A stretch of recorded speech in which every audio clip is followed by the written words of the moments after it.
Hello बच्चों, हमने previous class में फिजिक्स के सेकंड चैप्टर में क्या डिस्कस करा था? Newton first law and momentum. ठीक है, मोमेंटम में हम लोगों ने ये डिस्कस करा था। एक बार फिर से रिकॉल कर लेते हैं बच्चों। मोमेंटम में हमने ये देखा था कि ये मास इनटू वेलोसिटी पे डिपेंड करता है और इसको स्मॉल पी से रिप्रेजेंट करते हैं और इसकी यूनिट होती है केजी मीटर पर सेकेंड। ठीक है बच्चों, क्या यूनिट होती है इसकी? केजी मीटर पर सेकेंड। और इसका जो फॉर्मूला होता है वो मास इनटू वेलोसिटी होता है। ठीक है बच्चों, तो ये हमने मोमेंटम के बारे में पढ़ा था। मैंने आपको प्रीवियस क्लास में ये बात बता दी थी कि मोमेंटम में अब एक नई चीज़ आने वाली है, टाइम। ठीक है, कि जब टाइम के साथ इसका इन्वॉल्वमेंट हो जाता है तो यहाँ पर एक नई चीज़ फिजिक्स में आ जाती है। ठीक है, वही अब हमें यहाँ पे डिस्कस करनी है। अभी तक आप लोगों ने फोर्स को पढ़ा था कि ये पुश और पुल होता है। ठीक है, ये पुश और पुल हम कैलकुलेट भी कर सकते हैं न्यूमेरिकली। हम ये जानना चाहते हैं कि कितना पुश हो रहा है, कितना पुल हो रहा है, तो उसमें हमारा फोर्स कितना इन्वॉल्व हो रहा है, उसकी एक न्यूमेरिकल वैल्यू क्या है, ये भी अब हम फाइंड आउट करना चाहते हैं। तो यहाँ पर न्यूटन ने हमारी मदद करी एक सेकंड लॉ बना के, जिससे हमने ये चीज़ सीखी। सेकंड लॉ पढ़ने से पहले बच्चों हम यहाँ पर एक चीज़ ये डिस्कस जरूर करेंगे कि मोमेंटम जो है यहाँ पर, क्या वो सिर्फ इनिशियल वेलोसिटी के लिए ही होगा या फाइनल वेलोसिटी के लिए भी हो सकता है? फॉर एग्जाम्पल, अगर कोई सपोज करिए ट्रक है, ठीक है, और ये ट्रक जो है इसका मास m है। राइट बच्चों, सुनते रहिएगा। इसको स्टार्ट करने से पहले ये समझना बहुत ज़रूरी है। इस समय जब ये ट्रक स्टार्ट हुआ तो इसकी इनिशियल वेलोसिटी हो गई u। ठीक है, तो यहाँ पर बच्चों इसका मोमेंटम कितना आया? mu। कितना आ गया बच्चों? mu। धीरे धीरे करके जब ये ट्रक यहाँ से आगे बढ़ा और यहाँ पर पहुँचा तो इस पॉइंट पे हमने इसका फिर से मास तो सेम रखा, बट इसकी वेलोसिटी क्या हो गई? mv। राइट, तो यहाँ पर ये mv हो गया। तो this is called change in momentum. क्या हुआ बच्चों? ये चेंज इन मोमेंटम, क्योंकि मोमेंटम तो वही है, मास इनटू वेलोसिटी, बट एक बार इनिशियल वेलोसिटी आ गई बच्चों और दूसरी बार क्या आ गई बच्चों? Final velocity. तो mu और mv का जो चेंज होगा, और बच्चों जब ये चेंज होगा तो क्या टाइम इन्वॉल्व नहीं होगा? बिल्कुल सीधी बात है ये तो। यहाँ पे टाइम भी इन्वॉल्व होगा, क्योंकि कोई भी व्हीकल जब चल रहा है या कोई भी ऑब्जेक्ट जब मोशन में है, मूवमेंट में है, तो उसकी वेलोसिटी जो है वो अगर चेंज हो रही है तो उसमें टाइम का भी रोल है। ठीक है बच्चों, तो ये बात यहाँ पे समझने की है कि यहाँ पर हमें क्या करना है? चेंज इन टाइम के ऊपर डिस्कशन करना है। तो हुआ ये कि न्यूटन ने कहा कि अगर कभी भी मोमेंटम चेंज हो रहा है with respect to time in a particular direction, एक डायरेक्शन में जब आपका कोई भी चेंज हो रहा है तो वहां पर हम उसको क्या बोलेंगे? न्यूटन ने इसका क्या नाम रखा बच्चों? Newton second law. जिस लॉ में इन्होंने ये बताया, the rate of change of momentum of a body is directly proportional to the applied force and takes place in the direction in which the force acts. ठीक है, मैंने यहां पर बच्चों इसके ऊपर इस डायरेक्शन में फोर्स अप्लाई करा, ठीक है, और ये इसी डायरेक्शन में आगे बढ़ा। राइट, इसका मास m था और इनिशियल वेलोसिटी u थी। थोड़ी देर बाद यही मास m जो है क्या बन गया बच्चों? m ही रहेगा, बट इसकी वेलोसिटी कितनी हो जाएगी? v। ठीक है, तो न्यूटन ने कहा कि force is directly proportional, force is directly proportional to the rate of change of momentum. तो rate of change of momentum की जगह क्या आ गया? mv minus mu upon t। Rate word जहां कहीं पे भी आ जाता है बच्चों, वहां पे आपको डिनोमिनेटर में क्या लेना होता है? t। ठीक है, और change in momentum, change in momentum समझ गए? कभी भी किसी भी चीज का जब आप चेंज फाइंड आउट कर रहे हो तो आपको उन्हें सब्ट्रैक्ट करना पड़ता है, फाइनल माइनस इनिशियल। ये बात हमेशा याद रखिएगा। ये आपने एक्सेलरेशन में भी सीखा था, याद है? वहां क्या था लाइन बच्चों? चेंज इन वेलोसिटी, याद है? v minus u upon t। Rate of change in velocity is known as acceleration in first chapter. यहां पर क्या हुआ? Rate of change of momentum. ठीक है, आगे देखो। अभी हमें ये साइन जो है रिमूव करना है। इसको रिमूव करने का तरीका क्या होगा वो भी आप देखिएगा बच्चों। यहां पर अभी ये ऐसे ही रहने दीजिए, इन दोनों में से m कॉमन ले लीजिए। ठीक है, तो क्या आ जाएगा बच्चों? v minus u upon t. We have now v minus u upon t, और ये तो जानी पहचानी सी चीज है, इसको तो सब जानते हैं। What is this v minus u upon t? This is acceleration. So now we take f directly proportional to a। हमने क्या करा? v minus u upon t की प्लेस पे क्या लगा दिया बच्चों? a। तो अब हमारे पास ये आ गया f directly proportional to m into a। But now again the same thing, this sign is not removed. ये रिमूव करना बहुत जरूरी है, क्योंकि जब तक हम इसको रिमूव नहीं करेंगे तो वहां पर इक्वल टू का साइन नहीं आएगा, और इक्वल टू का साइन हमें चाहिए अगर हम एक फॉर्मूला बना रहे हैं बच्चों। So we need equal to, right. तो इसके लिए हमने क्या करा, हमने जब, हमेशा याद रखना, जब जब ये साइन डायरेक्टली प्रोपोर्शनल का जाएगा तो इसके साथ एक कांस्टेंट आएगा, ठीक है, ठीक है। जब जब साइन जाएगा डायरेक्टली प्रोपोर्शनल का तो इसके साथ साथ एक कांस्टेंट आएगा। तो हमने जब इक्वल टू का साइन लगाया तो कांस्टेंट क्या आया, के एम ए। अब ये के एम ए क्या बन गया, के एम ए क्या बन गया बच्चों, के एम ए में के जो है वो क्या है, कांस्टेंट। क्या है बच्चों, ये कांस्टेंट, और इस के की वैल्यू 1 ली जाती है। कितनी ली जाती है बच्चों, 1। के की वैल्यू कितनी लेंगे हम लोग बच्चों, यहां पर 1 लेंगे। तो हमारा जो फॉर्मूला है वो क्या बन जाएगा, F इक्वल्स टू, क्या हो जाएगा बच्चों, F इक्वल्स टू एम ए।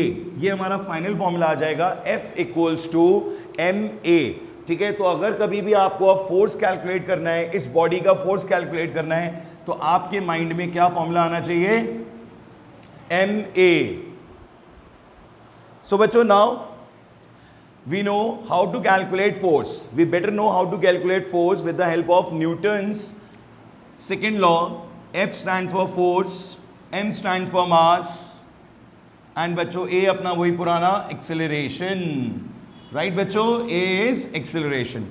अब नेक्स्ट इज यूनिट, जो सबसे ज़्यादा वैल्यूबल होती है। आपको पता है फिजिक्स में यूनिट का बहुत इंपॉर्टेंट रोल है बच्चों। तो यूनिट के लिए आपको पता है कि फोर्स की यूनिट आपको जब फाइंड आउट करनी है तो मास की यूनिट क्या होगी बच्चों, केजी, और एक्सेलरेशन की क्या होगी, मीटर पर सेकेंड स्क्वायर। तो इसकी यूनिट क्या बन गई, केजी मीटर पर सेकेंड स्क्वायर। पर बच्चों इसी को शॉर्ट में हमने क्या करा, न्यूटन रख दिया, ठीक है भाई। जिसने करा इन्वेंशन उसी ने अपने नाम के आगे यूनिट रख दी, ठीक है। अगर आप कोई चीज़ इन्वेंट करेंगे तो आप भी क्या करेंगे, उसके आगे अपनी यूनिट बना देंगे। तो न्यूटन इसको बोला जाता है शॉर्ट में, ठीक है। केजी मीटर पर सेकेंड स्क्वायर को क्या बोला जाता है, न्यूटन। तो अगर हमसे कोई पूछा जाता है भाई कितना फोर्स है, तो हम बोलते हैं 10 न्यूटन, 20 न्यूटन, 100 न्यूटन, 1000 न्यूटन, ठीक है। इस तरीके से इसको हम बोलते हैं जब कभी भी हम इसको न्यूमेरिकली डिस्कस करेंगे, ठीक है बच्चों। ये बात आप सबको समझ में आ गई होगी कि फोर्स का फॉर्मूला हो गया एम इक्वल्स, फोर्स का फॉर्मूला हो गया एम इंटू ए। अब इससे एक चीज़ और पता लग रही है बहुत बढ़िया, जो आपको ध्यान से देखनी है बच्चों। देखिए force equals to M A को हम ऐसे भी लिख सकते हैं, A equals to F upon M. बोलिए बच्चों, लिख सकते हैं नहीं, इज इट पॉसिबल। हम A equals to F upon M भी कर सकते हैं, इसको क्रॉस मल्टीप्लाई करके। और इसको देखने के बाद हमें ये पता लगता है, मैंने आपको प्रीवियस क्लास में बताया था बच्चों, हमेशा फोर्स में एक बहुत इंपॉर्टेंट रोल है किसका, इनर्शिया का। और इनर्शिया किस पे डिपेंड करता है, मास पे। तो अब आप देखो न्यूमेरिकली मास का क्या रोल है। अगर आप बच्चों मास को डबल कर दोगे, ध्यान से देखिएगा बोर्ड पे, अगर आप मास को डबल कर दोगे तो एक्सेलरेशन क्या हो जाएगा बच्चों, हाफ। क्या हो जाएगा बच्चों, हाफ। क्योंकि एक्सेलरेशन और मास जो है ये दोनों आपस में क्या है बच्चों, इनवर्सली प्रोपोर्शनल है। अगर आप इसको देखो तो ये इस तरीके से आ जाएगा, a is equal to 1 upon m, ठीक है। So whenever we are going to double the mass, इस एक्सेलरेशन विल बी हाफ, ठीक है। और when we are going to half, अगर हम हाफ मास लेते हैं बच्चों तो एक्सेलरेशन क्या हो जाएगा, डबल हो जाएगा। अब इसको थोड़ा सा आप नॉर्मली समझिए एक एग्जाम्पल से। जैसे कि मास डबल होना का मतलब ये हो गया कि अगर कोई चीज़ आपकी सपोज करिए बहुत हैवी हो रही है, जैसे अभी आप सपोज करो ईजिली 20 kg कैरी कर सकते हो, राइट। और आपको 20 kg कैरी करके चलना है, ठीक है। ऑन द अदर एंड मैं उसको डबल कर दूं, क्या कर दूं, डबल कर दूं, उसको मैं 40 kg कर दूं, और फिर मैं आपसे कहूँ कि अब दौड़ो आप, तो आपको प्रॉब्लम होगी नहीं होगी, क्यों, क्योंकि आपका मास ज़्यादा हो गया तो एक्सेलरेशन क्या हो जाएगा, ऑटोमेटिकली कम हो जाएगा, ठीक है। और तभी तो कहते हैं कि अगर आपको रनिंग करनी है, सब करना है, तो फिट होना बहुत ज़रूरी है। अगर आप हट्टे कट्टे हो गए मेरी तरह तो आपको प्रॉब्लम होगी रनिंग में, right. So it's better to be fit, mass कम, एक्सेलरेशन ज़्यादा। अब मास यहाँ मैंने हाफ कर दिया, अब मैंने आपको 20 kg की जगह 10 kg दे दिया वेट कि बेटा ये लो 10 kg और अब भागो, तो आपका एक्सेलरेशन क्या हो जाएगा, डबल। आपकी स्पीड यहाँ पे ज़्यादा हो जाएगी टाइम के रिस्पेक्ट में, और एक्सेलरेशन आपका डबल हो जाएगा। तो ये रिलेशन याद रखना बहुत ज़रूरी है बच्चों। हो सकता है कि किसी जगह पर किसी पॉइंट पे आपसे इससे रिलेटेड कोई कॉन्सेप्चुअल क्वेश्चन पूछा जाए, तो आपको उसके लिए बिल्कुल प्रिपेयर रहना है, ठीक है बच्चों। ये बात समझ में आ गई आप सबको। इसके बाद SI यूनिट हम डिस्कस कर चुके हैं इसकी। SI unit of force is Newton. जिसका मतलब क्या है बच्चों, ये भी एक क्वेश्चन आ जाता है कभी कभी, डिफाइन 1 न्यूटन। 1 न्यूटन क्या है, इसको डिफाइन करो। तो 1 न्यूटन बेटा ये है, whenever the weight of the body is whenever the mass of the body is 1 kg, हमारे पास 1 kg मास है बॉडी का, और उसमें एक्सेलरेशन कितना है 1 मीटर पर second square, then it is called 1 newton. तो इस तरीके से डिफाइन किया जाता है किसी भी यूनिट को। एक बात बच्चों और बड़ी इंपॉर्टेंट है यहां पर, जो आपको ध्यान रखनी है बच्चों, न्यूटन की एक और यूनिट होती है बच्चों, सीजीएस यूनिट। सीजीएस यूनिट के बारे में आपको पता होना चाहिए, ठीक है। सेंटीमीटर ग्राम सेकेंड्स की जो यूनिट होती है, इसकी डाइन होती है, DYNE, ठीक है। ये बुक में नहीं दे रखी होगी आप लोगों को, बट आपको पता होनी चाहिए कि इसकी सीजीएस यूनिट क्या होती है, डाइन, DYNE, राइट। इसके अलावा बच्चों आप मुझे एक बात ये बताइए, क्या कभी फोर्स जीरो हो सकता है? फोर्स बिल्कुल जीरो हो सकता है बच्चों, क्योंकि मास तो होगा ही होगा, अगर एक्सेलरेशन नहीं है तो फोर्स क्या हो जाएगा, जीरो, ठीक है। तो आपको ये पता होना चाहिए कि फोर्स जीरो भी हो सकता है, ठीक है। ये आप बुक में अच्छे से रीड कर लीजिएगा, पेज नंबर 59 है इस चांद में, इसमें ये सारी बातें दे रखी हैं, तो आपको पॉइंट्स बनाने में बहुत हेल्प मिलेगी। जिस पॉइंट्स के लिए मैं बार बार आपसे कहता हूँ ना बच्चों, ये वही चीज़ें हैं जो आपको नोट डाउन करनी है। सबसे पहले कि भाई फॉर्मूला क्या है, फिर फॉर्मूला है, उसका डेरिवेशन, उसकी जो स्टेटमेंट है, लॉ है, वो आपको पता होना चाहिए, उसकी यूनिट प्रॉपर लिखनी होनी चाहिए, एक एक चीज़ प्रॉपर वहाँ पर मेंशन होनी चाहिए, आपके जो पॉइंट्स बनते हैं।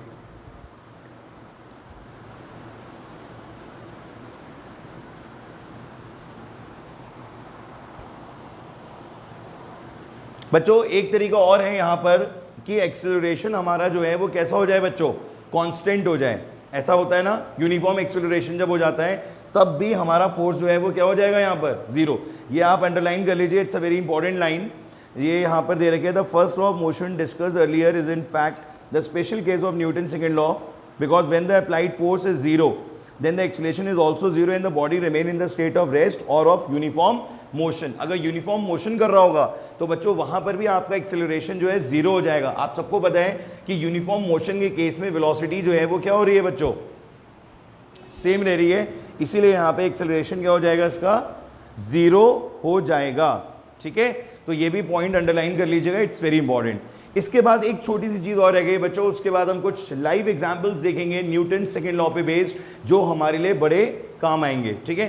तो सबसे पहली बात क्या है बच्चों, हमने पढ़ लिया फोर्स के बारे में। अब इसका क्या ये हमेशा पॉजिटिव होगा, कभी निगेटिव नहीं हो सकता? बिल्कुल हो सकता है निगेटिव बच्चों। ये एक कार है, ठीक है, आप इस कार के ऊपर फोर्स अप्लाई कर रहे हो, ठीक है, आप इस कार के ऊपर क्या कर रहे हो बच्चों, फोर्स अप्लाई कर रहे हो, और ये आपका फोर्स जो है वो जा रहा है इस डायरेक्शन में, पर क्योंकि कार हमारी ज़्यादा पावरफुल है, ये जा रही है इस डायरेक्शन में। So when both the forces are opposite, when both the forces are opposite and आपके फोर्स के ऑपोजिट अगर कोई चीज़ जा रही है तो वो क्या हो जाएगी बच्चों, निगेटिव फोर्स हो जाएगा। वो फोर्स वहाँ कैसा हो जाएगा बच्चों, निगेटिव हो जाएगा, और आपका जो भी आंसर आएगा वो हमेशा माइनस में आएगा। तो बच्चों इसी के साथ आपने न्यूटन सेकेंड लॉ के बारे में सारी बातें जान ली हैं, उसका फॉर्मूला, उसका डेरिवेशन, उसकी यूनिट, उसके यूनिट की डेफिनेशन, सारी बातें आपको पता लग चुकी हैं। तो बच्चों आप लोगों ने एग्जाम्पल्स पढ़ लिए, यहाँ पर एप्लीकेशंस दे रखी हैं न्यूटन की सेकेंड लॉ की, जिसमें इन्होंने सबसे पहले एप्लीकेशन दी है क्रिकेट बॉल को कैच करने के लिए। क्या करते हैं क्रिकेटर्स, जब बॉल आती है बच्चों तो एकदम से उसे यहाँ नहीं रोकते हैं, फौरन उसको नीचे ले जाते हैं, थोड़ा सा टाइम इंक्रीज कर देते हैं। ऐसा क्यों करा जाता है बच्चों, it's a very important point. जैसे आपने फॉर्मूला देखा है F = mv - mu/t, t कहाँ पर है बच्चों, डिनोमिनेटर में है। तो अगर आपने टाइम मोर कर दिया तो ये इन्वर्सली प्रोपोर्शनल है, मतलब ये नीचे ये ऊपर है तो इन्वर्सली है। अगर आपने टाइम मोर कर दिया तो फोर्स क्या हो जाएगा बच्चों, लेस। तो आप यही तो चाहते हो कि फोर्स लेस हो। अगर आपको कोई हाथ पे कोई चीज़ आ रही है, आपको पता है कि आपके हैंड पे उस चीज़ का इफेक्ट पड़ेगा, आपको पेन होगा ज़्यादा, तो आप क्या करोगे कि फोर्स लेस हो, ठीक है। तो इसीलिए क्या करते हैं, टाइम थोड़ा सा इंक्रीज कर देते हैं, तो फोर्स क्या हो जाता है बच्चों, लेस हो जाता है। और अगर आप एकदम से टाइम लेस कर दोगे, मतलब जैसे ही फास्ट मूविंग क्रिकेट बॉल आई और आपने एकदम से उसे रोक लिया, तो सारा का सारा फोर्स जो है वो आपके हैंड पे ट्रांसफर हो जाएगा and you will feel pain और एनी काइंड ऑफ इंजरी, ठीक है। तो उसी को रोकने के लिए टाइम अगर लेस होता है तो फोर्स क्या हो जाता है, मोर। तो ये आपको ध्यान रखना है, it's a very important example of Newton second law. इसको रीड कर लीजिएगा प्रॉपरली। आप देख रहे हो यहाँ पर फिगर 20 में दे भी रखा है कि किस तरीके से स्लो मोशन में इन्होंने बॉल को कैच करा और हैंड्स को अपने बैकवर्ड लेके गए। Next case is the case of a high jumper. बच्चों आप लोगों ने हाई जंपिंग वाला सीन भी देखा होगा। होता क्या है कि हाई जंपिंग के केस में भी हम जब बहुत स्पीड में आते हैं तो हमारा मोमेंटम बहुत हाई हो जाता है, इसीलिए तो हम जंप रनिंग करते हुए आते हैं। जब कभी भी जंप करते हैं ये नहीं कि हम एकदम से खड़े होकर जंप कर देंगे। जब कभी भी आपको हाई जंप करनी होती है, first of all you take a long gap, वहाँ से एक गैप लेके फिर आप रनिंग करते हुए आते हो और फिर एकदम से आप करते हो। तो वो रनिंग जो आप करते हो ना, दिस इज व्हाट मोमेंटम। आपके अंदर मोमेंटम आ जाता है, वेलोसिटी आ जाती है, और फिर वही मोमेंटम जब एकदम से अगर जीरो होगा तो हमारे बैक में बहुत मेजर इंजरी हो सकती है। तो avoid that injury what we do, हम उसको भी थोड़ा सा टाइम दे देते हैं। कैसे टाइम देते हैं बेटा? By applying the cushions. या तो हम वहाँ पे कुशंस प्रोवाइड करा देते हैं या फिर क्या करते हैं हम मड बैट बना देते हैं, एक सैंड का पूरा वो बना के जिसके ऊपर एकदम से जो है वेलोसिटी जीरो ना हो और थोड़ा सा टाइम हमारी बॉडी को मिल जाए और कोई ऐसी मेजर इंजरी ना हो। ठीक है, आप देख सकते हो यहाँ पर यही सिस्टम रहता है। ठीक है बच्चों, तो इसको आप रीड कर लेंगे। मोमेंटम का सारा रोल है। Last is the use of a seat belt in car. इसको तो हम पहले भी डिस्कस कर चुके हैं, इसमें भी सेम यही स्टोरी है। तो बच्चों आपको क्या कर रहे हैं, चैप्टर में लॉज के साथ साथ अभी एक लॉ और बचा है बच्चों, न्यूटन्स थर्ड लॉ, और उसमें भी हमें क्या करना है, एग्जाम्पल्स को अपने माइंड में रखना है। एग्जाम्पल्स का बहुत इंपॉर्टेंट रोल है इस चैप्टर में और आपसे बहुत ज़्यादा एग्जाम्पल्स पूछे भी जाते हैं अलॉन्ग विद न्यूमेरिकल्स, दोनों चीज़ें हैं। एग्जाम्पल्स भी एक ज़रूर पूछेंगे आपसे, जो हमने पीछे डिस्कस करे थे बहुत सारे, ग्लास टम्बलर वाला, लीव्स वाला और वो कार्पेट वाला, ये सारे एग्जाम्पल्स हैं। ऐसे यहाँ पर आपने पढ़ा case of a high jumper. तो ये बस बेसिकली इस क्वेश्चन में आपसे यही पूछेंगे कि भाई इसको एक्सप्लेन करो कैसा क्यों हो रहा है। तो आप यही बताओगे कि we have to increase the time. जब टाइम हमारा मोर हो जाएगा तो फोर्स हमारा लेस हो जाएगा। ठीक है, इज एनी डाउट?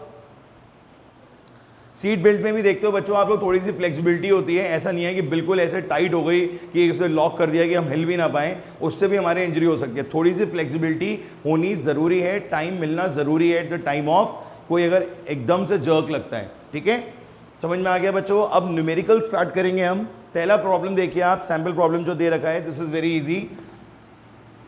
क्वेश्चन में आपको पढ़ के जज करना पड़ेगा कि ये न्यूमेरिकल फर्स्ट चैप्टर से या सेकंड चैप्टर से। देखिए मैं आपको बता दूं, यहाँ पर ये फिजिक्स के स्टार्टिंग के जो 4 चैप्टर्स हैं ना बच्चों, आपका पहला हो गया motion, second is force, third one is gravitation and the fourth one is work. ठीक है, तो ये सारे के सारे चैप्टर्स जो हैं बच्चों सब आपस में इंटर रिलेटेड हैं। ये मास, एक्सेलरेशन, वेलोसिटी, टाइम, ये सारी चीज़ें साथ साथ चलती रहेंगी। तो आपको अब जैसे अभी तो आपको पता है that you are studying second chapter, तो आपके माइंड में है भाई फोर्स लगाऊंगा, मास इंटू एक्सेलरेशन करूंगा, आ जाएगा। बट जब एग्जाम में क्वेश्चन आता है ना बच्चों, तो उस केस में क्या होता है, आपको सारी चीज़ें रिकॉल करनी पड़ती हैं कि इस क्वेश्चन में क्या क्या गिवन है और हमें क्या अप्लाई करना है। Right, so read example number 1।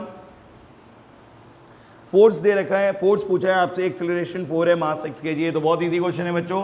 Mass given है कितना, एक्सेलरेशन गिवन है, फोर्स के लिए F into M into A करेंगे, वैल्यू पुट करेंगे और एंड में न्यूटन में आंसर आ जाएगा।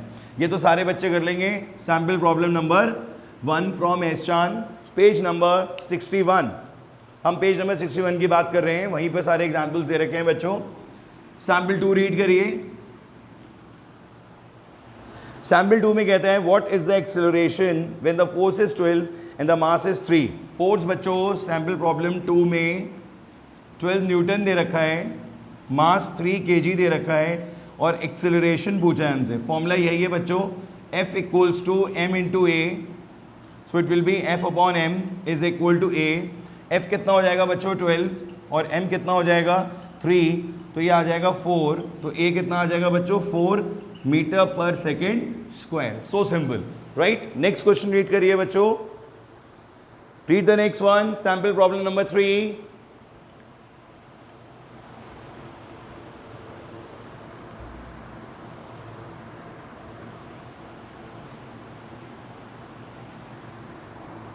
Calculate the force required to impart to a car a velocity of 30 meters per second in 10 seconds, starting from rest.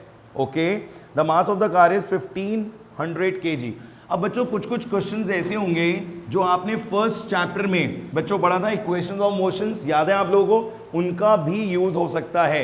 ठीक है, तो ऐसा नहीं है कि, और बल्कि ऐसे ही क्वेश्चंस एग्जाम्स में टीचर्स देते हैं जिसमें फर्स्ट चैप्टर का भी डेटा यूज हो रहा हो, सेकंड का भी यूज हो रहा हो। अब इस क्वेश्चन में जो जो चीजें गिवन है पहले वो लिख लीजिए।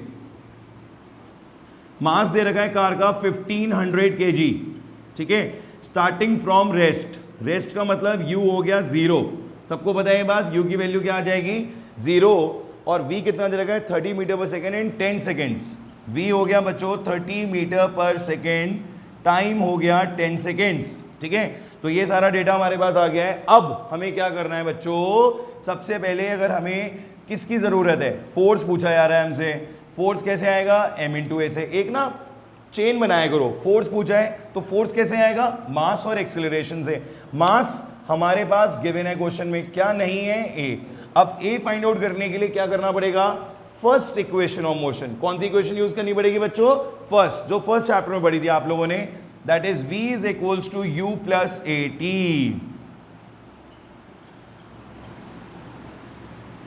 ठीक है बच्चों, आपने सारी वैल्यूज पुट कर दी हैं फर्स्ट इक्वेशन में, v की जगह पे 30, u की जगह 0, a की प्लेस पे a एंड t की प्लेस पे 10।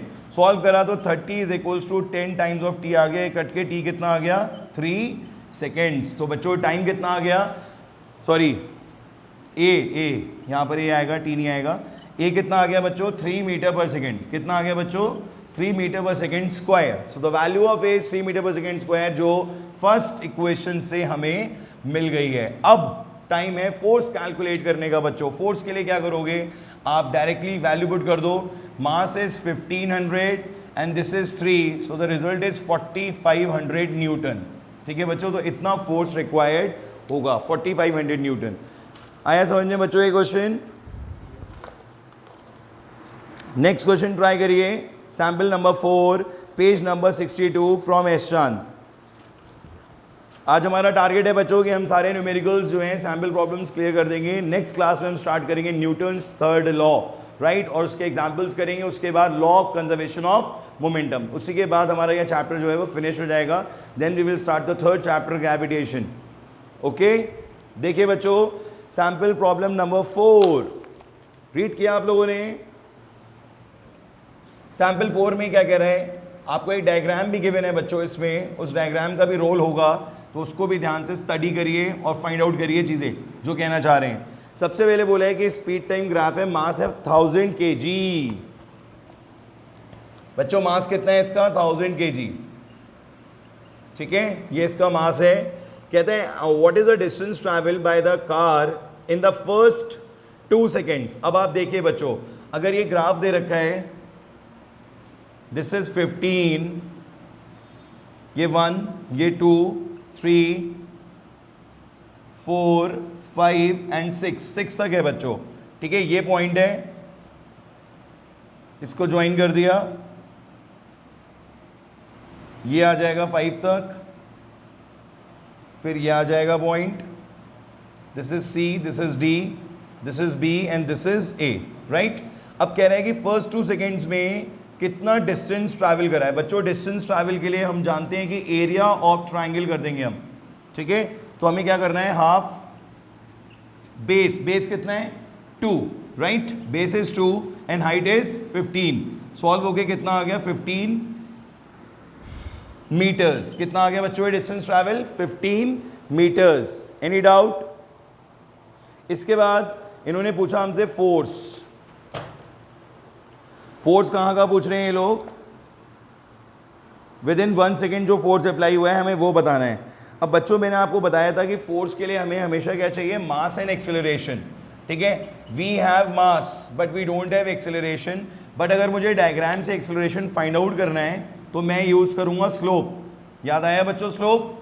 स्लोप में हम एक्सेलरेशन फाइंड आउट करते हैं परपेंडिकुलर अपॉन बेस करके। Here the perpendicular is 15 and the base is 1, so it will be 15 metre पर सेकेंड स्क्वायर।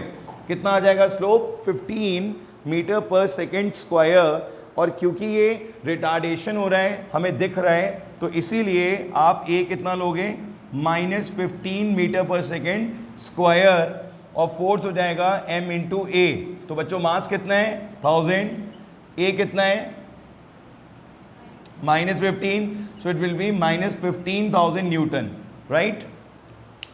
तो ये यहाँ पर ब्रेक्स अप्लाई करने के लिए फोर्स लगाया जा रहा है, जिससे कि ये जो आपका व्हीकल है वो स्टॉप हो जाए, जिसका वेट कितना है 1000 kg।